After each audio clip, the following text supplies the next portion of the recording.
नमस्कार दोस्तों, मैं हीरल कवलानी एक नई कहानी लेकर आई हूँ। दानी का धन बढ़ता है। तो आइए देखते हैं कैसे दानी का धन बढ़ता है।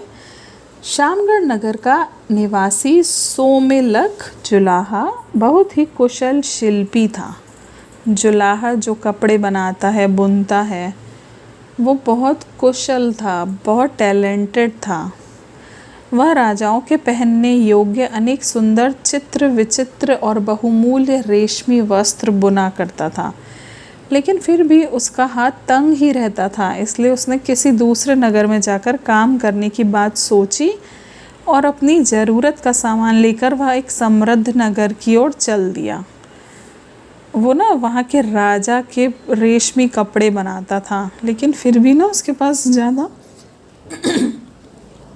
पैसे नहीं होते थे। तो उसने सोचा चलो मैं किसी और समृद्ध, जहाँ पे पैसा बहुत होता है, उस नगर की ओर चलकर काम करता हूँ। संयोगवश वहाँ उसका काम भली प्रकार जम गया। 3 वर्ष में ही उसने काफ़ी धन कमा लिया। फिर उसने सोचा कि काफ़ी धन एकत्रित हो गया है और परदेश का मामला है, इसलिए क्यों ना अपने धन को घर में छोड़ आऊँ। इस प्रकार विचार करके उसने अपनी जमा पूंजी को गांठ में बांधा और घर की ओर चल दिया। जुलाहे को चलते हुए शाम हो गई और धीरे धीरे घना अंधेरा भी छा गया। जुलाहा उस वक्त वन में से होकर गुजर रहा था। वह स्थिति की भयंकरता का अनुमान लगाकर समीप के एक वृक्ष पर चढ़ गया और उसके पत्तों में अपने आप को छिपाकर सो गया। अब उसने नए नगर में पैसा काफ़ी कमा लिया, तो उसने सोचा चलो ये धन मैं अपने गांव वाले घर में जाकर छुपा आता हूँ। तो वो इकट्ठा करके घर की ओर चल पड़ा।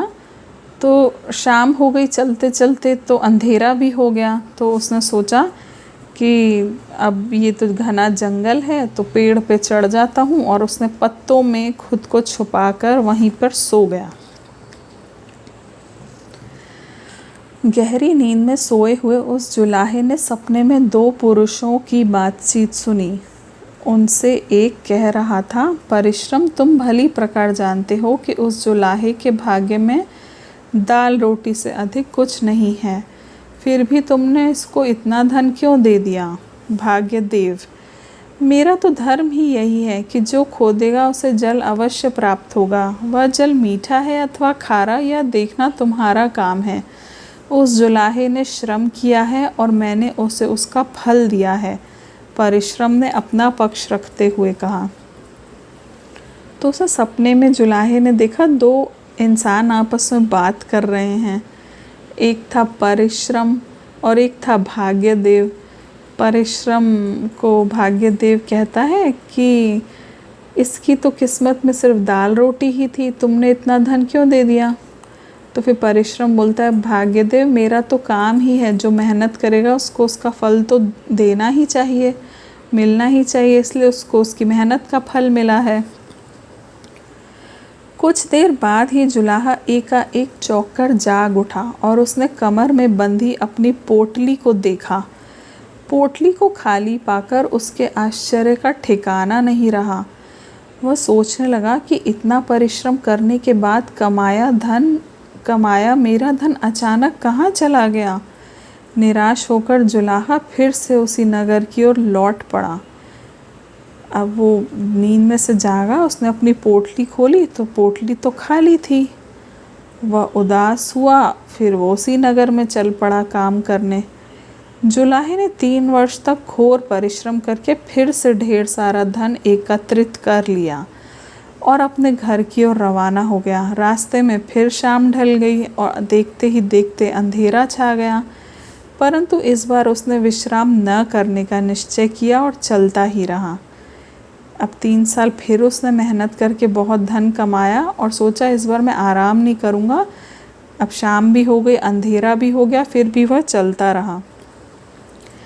अभी वह थोड़ी दूर ही गया होगा कि 3 वर्ष पहले सपने में देखे हुए 2 पुरुष उसे सामने से आते हुए दिखाई दिए।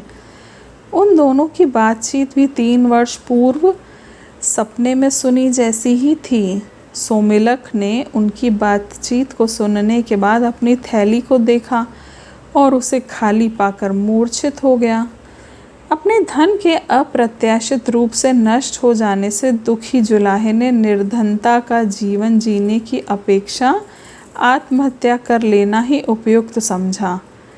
अब जो उसने 3 साल पहले 2 लोग सपने में देखे थे, वही उसे असली में आते दिखाई दी और वो वैसी ही बातचीत कर रहे थे जैसे सपने में तब कर रहे थे।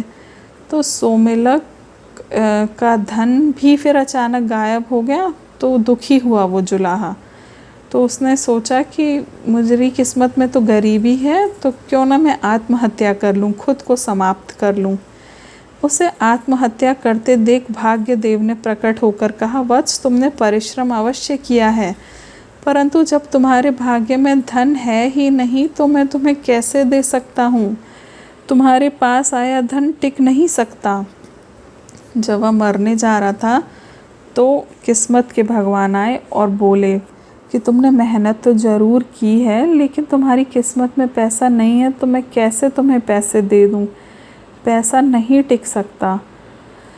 हे देव, मैं निर्धनता का जीवन नहीं गुजार सकता, इसका कोई ना कोई उपाय अवश्य कीजिए। जुलाहे ने विनती करते हुए कहा कि मैं गरीबी में नहीं जी सकता, मेरे को कोई हल बताओ।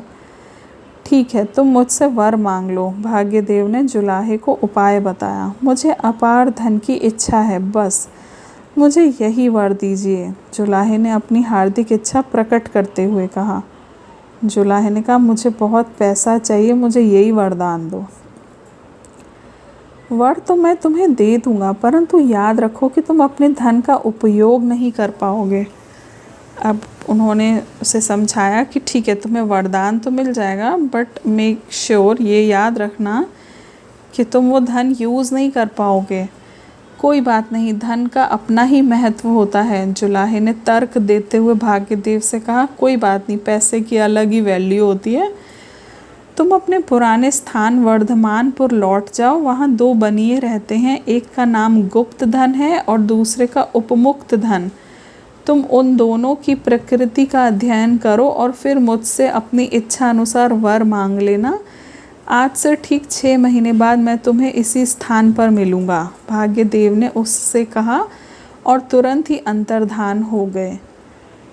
अब भाग्यदेव ने कहा, तुम अपने पुराने स्थान वर्धमानपुर जाओ, वहाँ 2 बनिए रहते हैं, गुप्त धन उपमुक्त धन, उनके बारे में स्टडी करो और फिर 6 महीने बाद यहीं आना, फिर मुझसे वरदान मांगना। भाग्यदेव के वचनों को सुनकर सोमिलक पुनः वर्धमानपुर लौट आया। वहाँ पहुँचते पहुँचते शाम हो गई थी। वह गुप्त धन के घर अतिथि के रूप में गया और कहने लगा, मैं एक परदेसी हूँ, एक रात विश्राम करने के लिए आश्रय चाहता हूँ।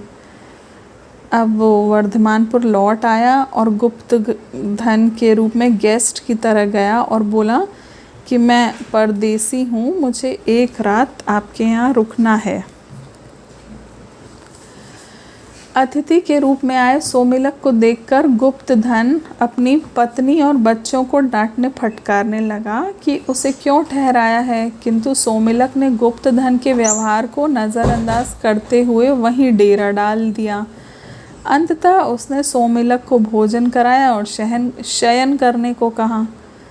अब गेस्ट के रूप में सोमिलक को देखा तो गुप्त धन की वाइफ और बच्चे उसे डांटने लगे कि क्यों ऐसे ठहराया, लेकिन सोमिलक ने उनके व्यवहार की परवाह नहीं की, वहीं रुक गया। तो उन्हें भोजन और आराम करने को भी कहा गया।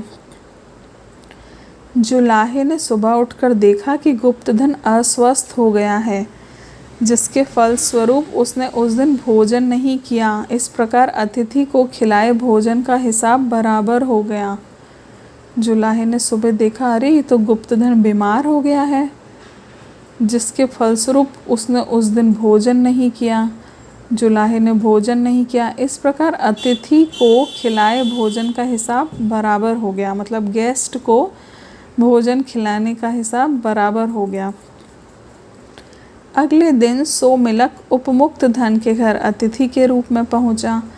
उपमुक्त धन ने बड़े ही प्रेम और आदर पूर्वक अतिथि का स्वागत सत्कार किया तथा भोजन आदि से संतुष्ट किया। उपमुक्त धन के घर उसे बहुत अच्छा सम्मान मिला, खाना पीना, बहुत खुशी से उसका स्वागत सत्कार हुआ। जुलाहे ने सवेरे उठकर देखा कि एक राज कर्मचारी ने राजा द्वारा किसी कार्य के पारिश्रमिक के रूप में भिजवाया गया धन उपमुक्त धन के हाथ में दे दिया। जुलाहा क्या देखता है कि एक राज कर्मचारी ने राजा द्वारा किसी कार्य के इनाम के रूप में भिजवाया धन उपमुक्त धन को दिया है। गुप्त धन और उपमुक्त धन की स्थिति का अध्ययन करने के बाद सोमिलक इस निर्णय पर पहुंचा कि संचय रहित उपमुक्त धन का जीवन ही सफल है।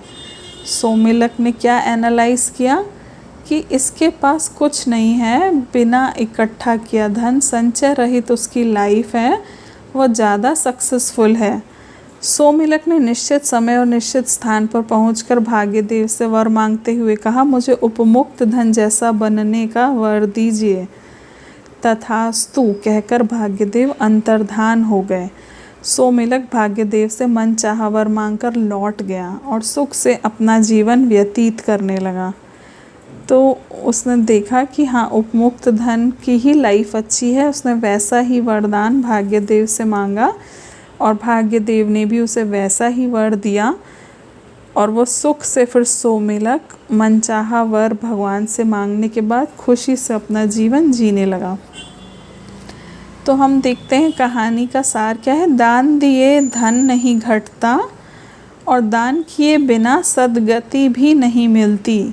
दोनों ही बातें अपनी अपनी जगह ठीक हैं। जो प्राणी अर्जित तथा संचित धन का कुछ भाग दान पुण्य में नहीं लगाता, उसका धन नष्ट हो जाता है और दान देने वालों पर लक्ष्मी की कृपा बनी रहती है और वे सद्कार्यों में धन व्यय कर अपना परलोक सुधार लेते हैं।